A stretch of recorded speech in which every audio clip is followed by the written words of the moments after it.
महबूबा मुफ्ती का अपना तरीका है, वो अपने तरीके पर चल रही है, वो जाने और काम जाने। और अगर गवर्नर साहब उनको निकाला है, उन्होंने गलत किया है। अगर यही करते रहेंगे तो मिलिट्री सेंसिटिव को ये रुका नहीं सकेंगे, ये और बढ़ जाएगी। ये चाहते हैं जनाब कि हम मुसलमान डिवाइड हो जाएं। 370 का सवाल है, 35A का सवाल है, उस पर हम सब यूनाइटेड हैं। परेशानी है, परेशानी लोगों को ये है कि कोई बिजनेस करता था, कोई काम करता था, वो आज परेशान है। कहते हैं कि अलग अलग तरह की एजेंसियों की वजह से परेशानियां हैं। क्यों ये कर रहे हो, कैसे कर रहे हो, ऐसे माहौल में क्या करें? देखिए, हम लोगों को सबको इकट्ठे मिलकर इसका हल निकालना है। अगर हम इसका हल नहीं निकालेंगे तो यहाँ पे बर्बादी ही रहेगी। आप देखिए, ये यूथ आया है, ये खुद अपने पांव पे खड़े हैं, ये चाहते हैं कि इनको एवेन्यूज मिले।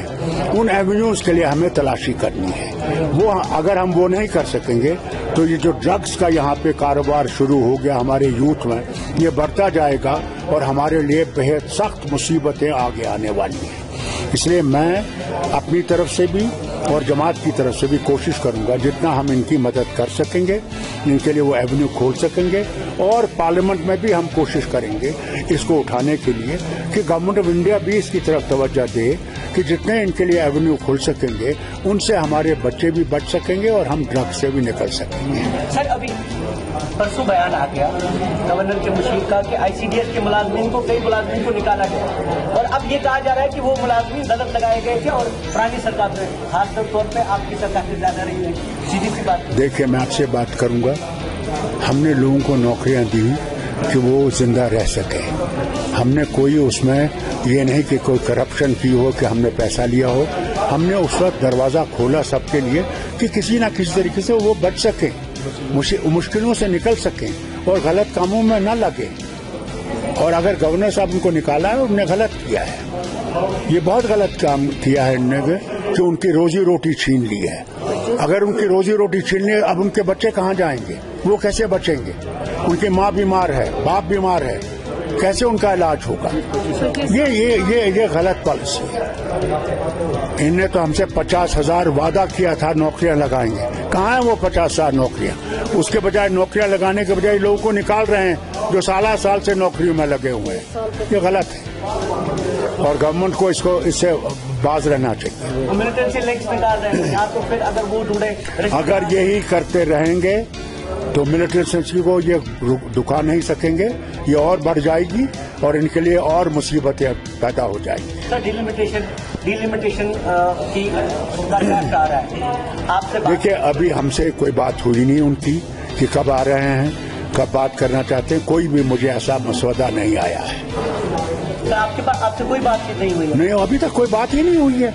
वो जब आए थे, हमने उनसे पूछा, उन्होंने कहा ये तो प्रिलिमिनरी चीज है, क्योंकि नहीं तो मेंबर पार्लियामेंट को उसका हिस्सा लेना है, उसमें बैठना है हमने, मगर हमसे अभी तक कोई बात नहीं हुई है। डॉक्टर साहब, मैंने आपको अभी सुना, आप बात कर रहे थे कि यहाँ पर पार्टियां खड़ी होती हैं। मैंने भी उमर साहब से कई बात की, वो भी कहते रहे हैं कि जम्मू में इतनी पार्टियां खड़ी नहीं होती, यहाँ तो रोज एक न एक। ये चाहते हैं जनाब कि हम मुसलमान डिवाइड हो जाएं और वो अपना घोड़ा चला सकें। ये उनकी ये डिवाइड एंड रूल की जो पॉलिसी है उनकी हर वक्त रही है और आगे भी रहेगी। हमने इसका मुकाबला करना है कि unity is the only way we can defeat these people.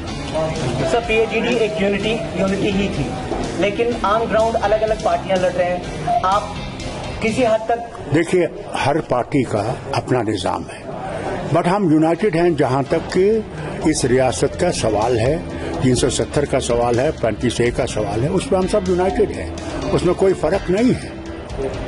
Sir, कर क्या रहे हैं 370 के बारे में? यहाँ पे परसों देखिए, हम लोग जितना हमने कोर्ट में गए हुए हैं, कोर्ट का ही तो हम इंतजार कर रहे हैं। अभी तक भी कोर्ट की हियरिंग नहीं आ रही है। क्या करें बताइए? हम पत्थर तो नहीं मारते, बंदूक नहीं चलाते, गोले नहीं मारते हैं, हम तो गांधीयन वे से इसको सुलझाना चाहते हैं। अब वो दिल्ली क्या करेगी, उसका उनका काम है। डॉक्टर साहब, थोड़ा इतिहास के बारे में आप बात करें थे कि हमें मिल के लड़ना होगा। आप भी कहते रहे हैं और महबूबा मुफ्ती भी कहती रही हैं, लेकिन महबूबा मुफ्ती एक एक्सट्रीम पे है, वो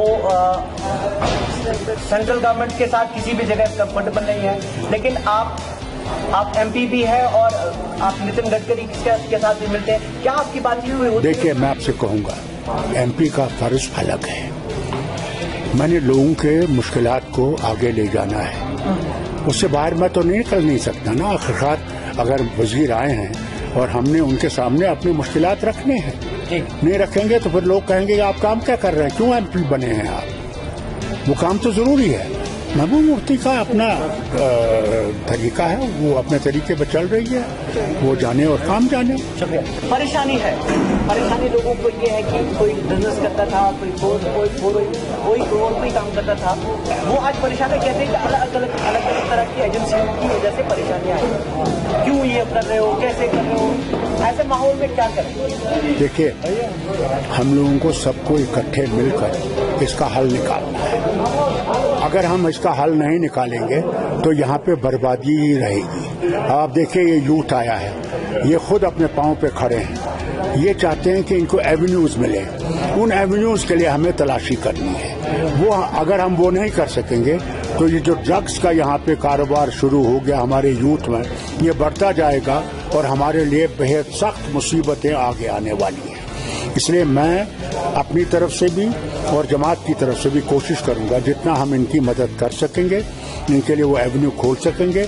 और पार्लियामेंट में भी हम कोशिश करेंगे इसको उठाने के लिए कि गवर्नमेंट ऑफ इंडिया भी इसकी तरफ तवज्जो दे कि जितने इनके लिए एवेन्यू खोल सकेंगे, उनसे हमारे बच्चे भी बच सकेंगे और हम ड्रग्स से भी निकल सकेंगे। सर, अभी परसों बयान आ गया गवर्नर के मुशीर का कि आईसीडीएस के कई मुलाजमीन को निकाला गया, और अब ये कहा जा रहा है कि वो मुलाजमीन गलत लगाए गए थे और पुरानी सरकार में, खासतौर पर आपकी सरकार की ज्यादा रही है। सीधी सी बात। देखिए, मैं आपसे बात करूंगा, हमने लोगों को नौकरियां दी कि वो जिंदा रह सके। हमने कोई उसमें ये नहीं कि कोई करप्शन की हो, कि हमने पैसा लिया हो। हमने उस वक्त दरवाजा खोला सबके लिए कि किसी न किसी तरीके से वो बच सकें, मुश्किलों से निकल सकें और गलत कामों में न लगे। और अगर गवर्नर साहब उनको निकाला है, उन्होंने गलत किया है, ये बहुत गलत काम किया है इन्होंने कि उनकी रोजी रोटी छीन ली है। अगर उनकी रोजी रोटी छीन ली, अब उनके बच्चे कहाँ जाएंगे, वो कैसे बचेंगे? उनकी माँ बीमार है, बाप बीमार है, कैसे उनका इलाज होगा? ये गलत पॉलिसी है। इनने तो हमसे 50,000 वादा किया था नौकरियां लगाएंगे, कहाँ है वो 50,000 नौकरियां? उसके बजाय नौकरियां लगाने के बजाय लोगों को निकाल रहे हैं जो साल से नौकरियों में लगे हुए हैं। ये गलत है और गवर्नमेंट को इससे बाज रहना चाहिए। मिलिटेंसी लिंक्स निकाल रहे हैं, तो फिर अगर वो ढूंढे, अगर यही करते रहेंगे तो मिलिटेंसी को ये दुका नहीं सकेंगे, ये और बढ़ जाएगी और इनके लिए और मुसीबतें पैदा हो जाएंगी। सर, डिलिमिटेशन की ड्राफ्ट आ रहा है आपसे। देखिए, अभी हमसे कोई बात हुई नहीं उनकी।